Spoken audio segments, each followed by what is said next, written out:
my fellow lore hunters. Today I'll be clarifying some things on last week's video.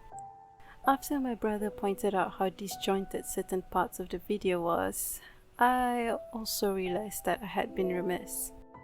For reference, I used to be really into Jianxia and wuxia novels. That's what the theory was based on. The word Jianxia directly translates to immortal heroes. This fictional genre usually features magic, demons, ghosts, immortals, and a great deal of Chinese folklore and mythology. So that's where most of my meager knowledge of Chinese folklores come from. I'll apologize in advance if I butchered them. Last week I talked about the 9 pillars of peace and how they're related to the Qi of Guyun with no clear explanation. So in Jianxia novels, one of the arts practiced is called the array formations. Typically, formations are divided into battle formations and spell formation. So I'll try not to geek out too much. The battle formations are fantasy-fied, tactical formations used by several cultivators or martial artists attacking in concert. We've experienced the battle formation before, during the fight against Osial on the Jade Chamber. The second one is called spell formations, also called arrays. They're essentially magic circles which cast continuous area of effect spell on the location the formation encompasses. This is what I think ties the 9 pillars and the Qi of Guyun together. Let me explain. We've established that Rex Lapis had sealed the remaining of the Qi after defeating it. Under the assumption that the 5 locations I've discussed previously is correct, we have our first array. The array is based on Wu Jing, or the theory of the 5 elements in Taoism. By connecting the 5 places, the array should form a star. Well, sort of. Based on the nature of each of the facets of the Qi, we can assign an element to it. The idea behind Wujing is that each of the elements restrain the elements opposing it and promotes the elements adjacent to it. Anyway, I won't bore you with the details, but let's focus on 2 locations. The first location is, of course, the Adepti's abode on Mount Aozhang. It's assigned the water element, where I think is where the bones are under.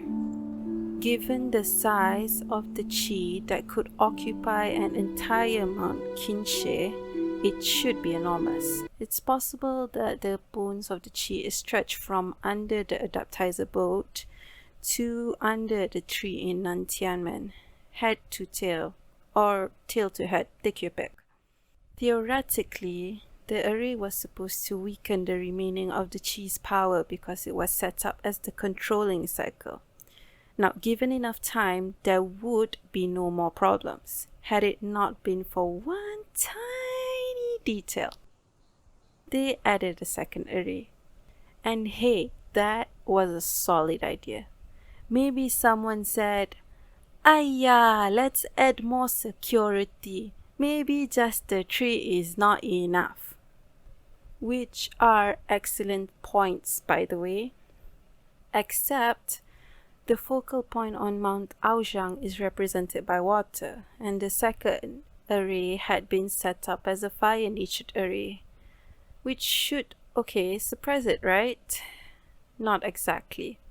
My theory would suggest that the second array intersecting with the first one in a triangle shape from the Adepti's abode on Mount Aozhang, the Adepti's abode on Mount Hulao, and the 9 pillars of peace ruins, where we found the first Geo-Celtic symbols. That's how I think the 9 pillars of peace quest is connected to the Qi of Guyun quest. The first array was already balanced, but with the second array intersecting means that the cycle had been reversed. Now, instead of the controlling cycle in place to suppress all those parts of the Qi, it's replaced with a weakening cycle. That's what Jiu meant by resurrection. due to the array weakening, the chi might be able to strengthen itself by absorbing the energy nearby. Our second location. Storm Terra's lair is represented by fire as it's the opposing element. This is where the flesh of the chi is buried, and what I previously suggested was the poison that had corrupted Duran. Anyway, by correlation, since the array is slowly corroding away, that explains how gold managed to sneak in and steal the flesh. So if we're going by order when the seals are breaking, we'd start with Nantianmen, then Storm Terra's lair, and then Dragon Spine. After that, the cave behind the waterfall in Chi of Guyun, and finally Wolvendom. It'd be interesting if even 10% of this theory comes true. So did this clear up any confusion? I hope it did. Thanks for listening to me geek out about stuff. If you liked it, remember to hit that subscribe and like button for future uploads. What other lores are you interested in? Tell me in the comments below.